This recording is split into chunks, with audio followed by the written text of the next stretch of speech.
চলে আসলাম আরেকটা স্টলে দেখলাম এখানে হাতে তৈরি অনেক কিউট জিনিস ছিল। কি করব, মন চাইছে সবগুলা কিনে নিই। অনেক সুন্দর ফ্লাওয়ার ছিল কিন্তু নিতে পারি নাই, খুব মন খারাপ ছিল। তো যাই হোক, মন খারাপ শেষে এরপরে আবার ঘোরাঘুরি করলাম। এখানে অনেক কিউট ছিল। এরপর কিউট হওয়ার পর নিজের আয়নাতে নিজের চেহারাটা একটু দেখালাম। অনেকক্ষণ তো জিনিসের চেহারা দেখাচ্ছি। এরপর এখানে সিরামিকের অনেক জিনিস ছিল, আকাশছোঁয়া দাম ছিল কিন্তু। আর এখানে সুন্দর কিউট খুব রিজনেবল প্রাইসে কানের দুল ছিল। এখানে বিভিন্ন রকমের খাবার টাবার ছিল যেগুলো আমরা খাইও নাই, আর অনেক আচার ছিল।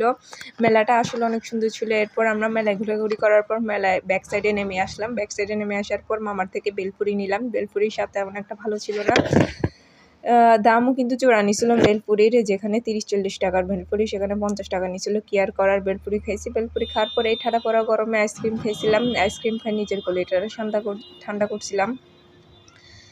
আইসক্রিম খাওয়া ছাড়া আর কোনো উপায় ছিল না। রিল্যাক্সে আইসক্রিম খাইছি। চিয়ার্স। এরপর আবার ঘুরতে চলে আসলাম সেই চত্বরের পাশে।